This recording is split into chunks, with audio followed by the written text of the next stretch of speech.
మొన్నటి వరకు ఈ రాష్ట్రంలో చూశారు 3 రాజధానులు. అదే మహాకుట్ర. ఒక మాటలో చెప్పాలంటే 3 రాజధానులు మాట్లాడి అసలు రాజధాని ఏదో లేకుండా చేసి మనం ప్రపంచం అంతా కూడా అపహాస్యమయ్యే పరిస్థితికి వచ్చాం. కనీసం మీరు రాజధాని పేరు చెప్పలేకపోతున్నారని.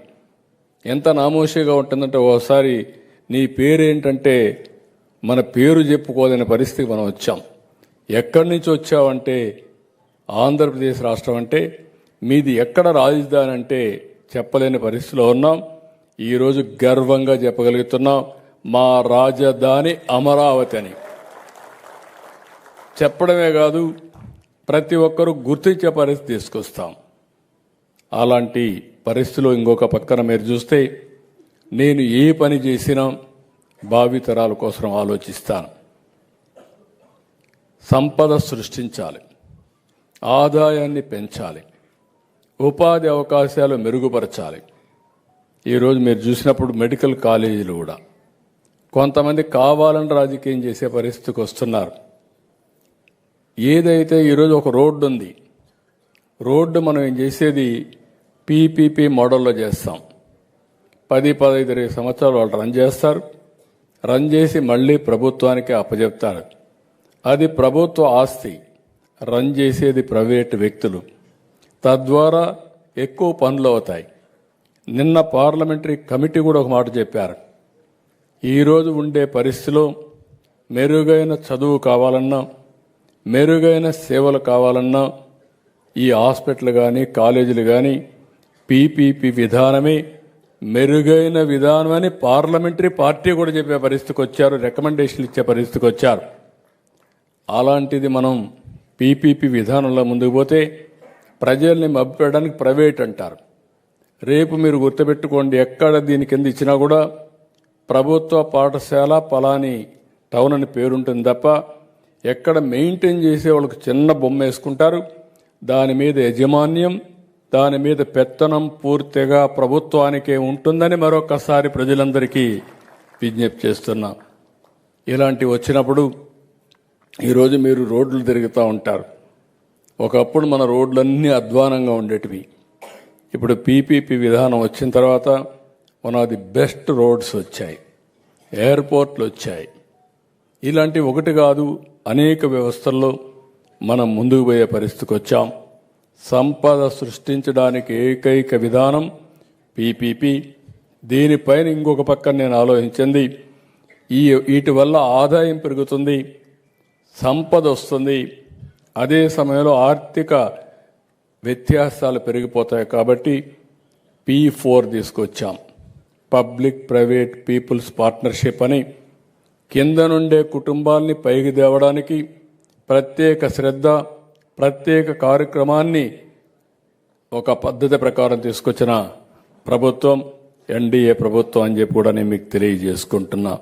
పీపీపీకి ఇవ్వమంది అంటే ఉన్నటువంటి ఇన్ఫ్రాస్ట్రక్చర్ ని, ల్యాండ్ ని, గవర్నమెంట్ ల్యాండ్ ని, ప్రజల ఆస్తిగా ఉన్నటువంటి ఈ మెడికల్ కాలేజ్, ఈ 10 మెడికల్ కాలేజ్ ఏవైతే ఉన్నాయో ఇవన్నీ కూడా ఉన్న పనంగా గవర్నమెంట్ నడపొద్దు, ఇవన్నీ తీసుకెళ్లి ప్రైవేటైజేషన్ అని చెప్పేసి ఎవరో ఒక థర్డ్ పార్టీకి ఇవ్వండి, ఇచ్చి అక్కడ నడపండి అని చెప్పి ఎక్కడా కూడా ఈ కమిటీలో చెప్పలేదు.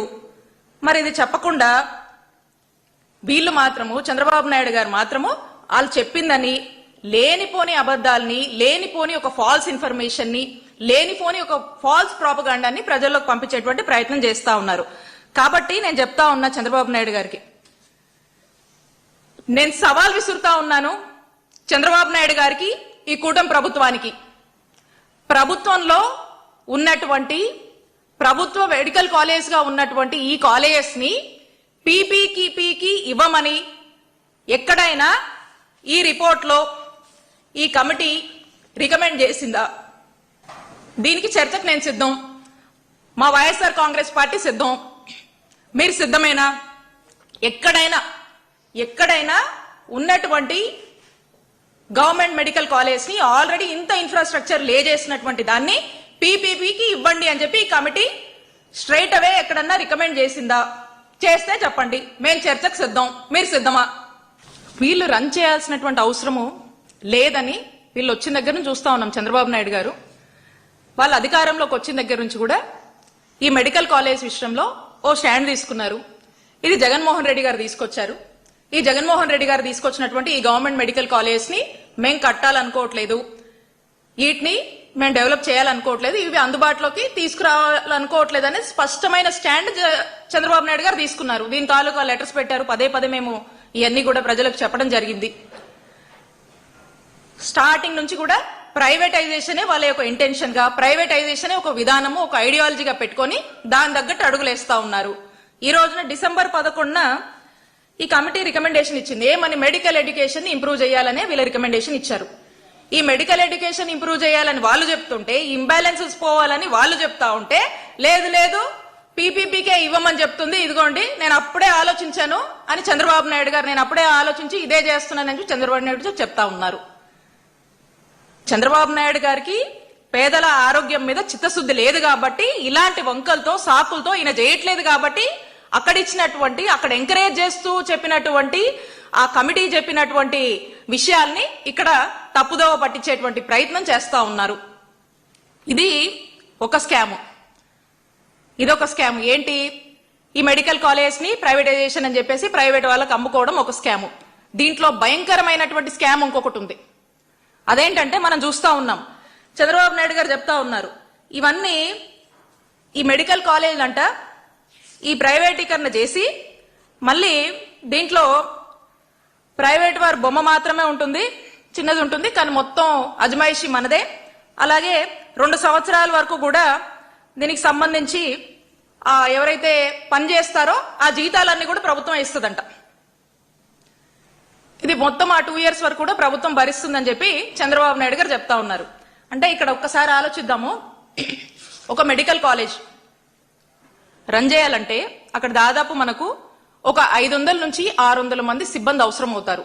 డాక్టర్స్ కావచ్చు, పారామెడికల్ స్టాఫ్ కావచ్చు, అలా అన్ని రకాల వాళ్ళు మనం తీసుకుంటే 5 నుంచి 600 మంది అవసరం అవుతారు. వీళ్లకు ప్రతి నెల వీళ్ళకు జీతాలే మనకి 6 నుంచి 7 కోట్లు అవుతాయి ప్రతి నెలకి. ఇక ఇవి సంవత్సరానికి వచ్చేసరికి 70 నుంచి 80 కోట్లు సంవత్సరానికి దీని మీద మనకు ఖర్చు అవుతా ఉంటది. మనం ఇక 2 ఏళ్లకు గనక చూసుకుంటే సుమారు 150 కోట్ల వరకు కూడా ఒక కాలేజ్ మీదే అవుతా ఉంటది. అంటే ఒక్కసారి ఆలోచన చేయండి, ఇక ఒక కాలేజ్ పరిస్థితే ఇలా ఉంటే 10 కాలేజీలకు ఎంత అవుతుందో ఒకసారి ప్రజలు ఆలోచించాలి.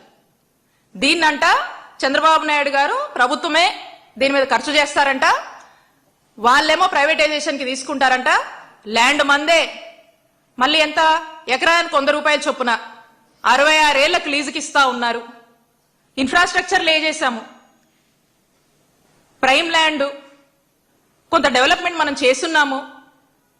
మరి ఈరోజు ఇవన్నీ కూడా ఉన్న పనంగా ప్రైవేట్ వాళ్ళకి అప్పజెప్పి మనమే జీతాలు ఇవ్వాలంట. అంటే ఒకసారి అర్థం చేసుకోండి, ఒక చేతో ఇటు మనం ఇస్తూ ఇంకో చేతో మనం ఇటు తీసుకుంటున్నాం. అంటే ఈ డబ్బు ఎవరి చేతిలోకి వెళ్తుంది? ఎవరి జోబులోకి వెళ్తుంది? ఇది నేను చెప్తా ఉన్నాము, రానున్న మా జగనన్న ప్రభుత్వంలో ఎవరైతే ఇలాంటి స్కామ్లకు పాల్పడుతున్నారో, ఇలాంటి ఆలోచనలతో ముందుకు వెళ్తున్నారో, 1 కోటి సంతకాల సేకరణ అని చెప్పేసి ఇంత పెద్ద ఎత్తున రాష్ట్ర వ్యాప్తంగా కూడా 1 కోటి మంది గుండె చప్పుడులాగా చంద్రబాబు నాయుడు గారు చేస్తున్నటువంటి మెడికల్ కాలేజ్ ప్రైవేటైజేషన్ తప్పని చెప్పి నిలదీస్తూ ప్రశ్నిస్తున్నా కూడా పట్టించుకోకుండా అడుగులు ముందుకు వేస్తూ వెళ్తున్నటువంటి ఈ చంద్రబాబు నాయుడు గారి ప్రభుత్వానికి గాని, చంద్రబాబు నాయుడు గారికి గాని ఈ నిర్ణయాలు తీసుకొని